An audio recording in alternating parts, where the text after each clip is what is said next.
బూతులు తిడతారు. ఆ బూతులు తిట్టినప్పుడు వాళ్ళు తీసుకోలేరు కదా, ఒకసారి సపోర్ట్ చేస్తారు, తర్వాత రెండోసారి అమ్మో మనం ఇక్కడ పెడితే కామెంట్ ఒక 10 మంది వచ్చి పడిపోతారు అని చెప్పి ఆగిపోతారు. అయితే అక్కడ ఎవరైనా నా మీద ఒక ట్రోల్ పెట్టారు, అక్కడ నేను వెళ్ళి స్పందించాను అనుకోండి, అది వాడికి ఆ రోజు చాలా గొప్ప విజయం, పండగ, వాడికి వాడి సమూహంలో ఒక గుర్తింపు. ఎస్ చెప్పారు కదా, ఆర్గనైజ్డ్ గా జరుగుతుంది అని చెప్పి. మనకు మన డ్యూటీ ఉంటుంది, వాళ్ళకి ట్రోల్ చేయడం ఒక డ్యూటీ. 9 to 5 ఒక షిఫ్ట్, ఇంకొక షిఫ్ట్ 2 to 10 ఒక షిఫ్ట్. నైట్ పనిచేసే వాళ్ళు ఉంటారు, నైట్ ఎక్కడైనా ఆడవాళ్ళు కనిపిస్తే చాలు వెళ్ళి డైరెక్ట్ గా ట్రోల్ చేయడము. సో వాడి ఒక్కొక్కడికి 10 అకౌంట్లు ఉంటాయి. నా ఫేస్బుక్ కింద ఏ పోస్ట్ కింద చూడండి, మళ్ళీ కూడా వచ్చి చూసావా ఒక్కడైనా నీకు మీ మొహానికి పాజిటివ్ కామెంట్ పెట్టాడా అని ఉంటాయి. అవన్నీ కాపీ పేస్ట్ అట్లాంటి రికార్డులు నా దగ్గర చాలా రికార్డులు ఉన్నాయి. ఎన్నెన్ని ఏ ఐడియాలతో ఎన్నెన్ని కాపీ పేస్ట్ మెసేజ్లు, దాని మీద వాడికి అక్షరాలు కూడా రావు, అన్ని స్పెల్లింగ్ మిస్టేక్స్. సో ఇది వాడు ఎవరైనా స్పందిస్తే, చూసారా స్పందించింది తులసి చందు స్పందించిందిరా సభాష్ అని చెప్పి అక్కడికి వెళ్ళి నువ్వు గుర్తింపు పొందావు అని చెప్పి వాడిని హీరోని చేస్తారు. సో వాడికి కావాల్సింది అదే, వాడికి కావాల్సింది. మనం ఏమనుకుంటాము, ఎవరైనా ఈమెని ఇంతగా ఘోరంగా అవమానించారు అని చెప్పి తెలిసి వాడు షేమ్ ఫీల్ అవుతాడు అనుకుంటాం. నో, వాడు చాలా గొప్పగా ఫీల్ అవుతాడు. వాళ్ళకి కావాల్సింది అది. ఎందుకంటే రీసెంట్ గా మనం ఒక ఎగ్జాంపుల్, అభిజిత్ దీప్కే మీద దాడి జరిగింది కదా జైపూర్ లో.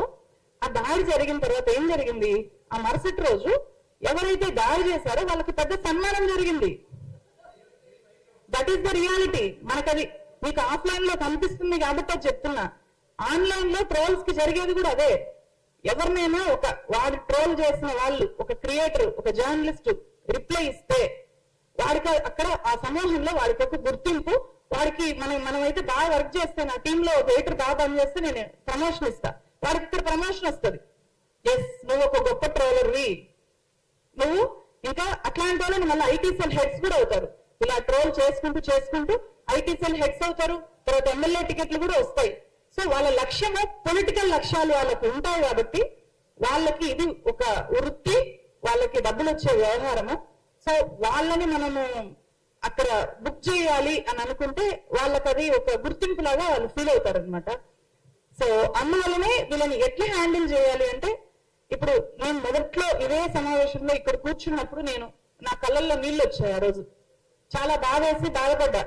ఆ తర్వాత ఒక రాయి అయితే బాధపడతాము, ఎవరు పడుతూ ఉంటే ఏమవుతుంది, రాటుకెళ్ళిపోతాం. ఈ రోజు ఒకటి కాదు, 1000 మంది ఒకేసారి ట్రోల్ చేసినా ఏమన్నా కూడా ఏమి పట్టించుకోకపోగా ఒక్కొక్కసారి ఆ ట్రోల్స్ చూసి నవ్వుకుంటుంటా. వాడు పచ్చి బూతులు అని ఉంటాడు, చాలా ఘోరంగా ఫోటోలు చిత్రీకరిస్తుంటాడు. ఇప్పుడు ఆ స్థాయికి వచ్చేసాము. నా రిక్వెస్ట్ ఏంటంటే, ఇది చూసే అంటే విప్లవశ్రీ లాంటి వాళ్ళు, అసనా లాంటి వాళ్ళ పిల్లలు అలాంటి అమ్మాయిలకి జరిగేది చూసి ఇలాంటి ఆడపిల్లల పేరెంట్స్ అమ్మో నా బిడ్డని జర్నలిజంలోకి పంపకూడదు అని ఎక్కడ ఆలోచించి ఆ పిల్లల్ని ఆపుతారో అని చెప్పి మేము ఈరోజు సమావేశం పెట్టాం. ఏ ఆడపిల్లని దీంట్లోకి రాకుండా అడ్డుకోకూడదు అనేది ఇక్కడ ఉద్దేశం. అమ్మాయిలు ధైర్యంగా రావాలి. ఎందుకంటే వాళ్ళ ఏజ్ తో పోల్చితే విప్లవశ్రీ మాట్లాడిన మాటలు చాలా మెచ్యూర్ మాటలు. అస్మా చాలా ధైర్యవంతంగా పోరాడుతోంది, మాట్లాడుతుంది. అలాంటి ముస్లిం అమ్మాయిలు ఎంతమంది బయటకు వస్తారు ఈరోజు మాట్లాడడానికి? ఎవ్వరు రారు, ధైర్యం చేయరు. వీళ్ళు వాళ్ళకి ప్రతినిధులు. ఎస్ అస్మా అక్క ఉంది, నేను వెళ్ళాలి, విప్లవశ్రీ అక్క ఫైట్ చేస్తుంది, నేను కూడా తనలాగా తయారవ్వాలి అని అనుకోవాలి. కానీ తన మీద ట్రోల్స్ జరిగింది కాబట్టి నేను ఈ వృత్తిలోకి వెళ్ళకూడదు అని చెప్పి అమ్మాయిలు ఆగిపోకూడదు. సో మనము దీని ద్వారా అలాంటి ఒక బలమైన మెసేజ్ ఇవ్వడం కూడా దీని వెనుక లక్ష్యం అని చెప్పి తెలియజేస్తున్నాను.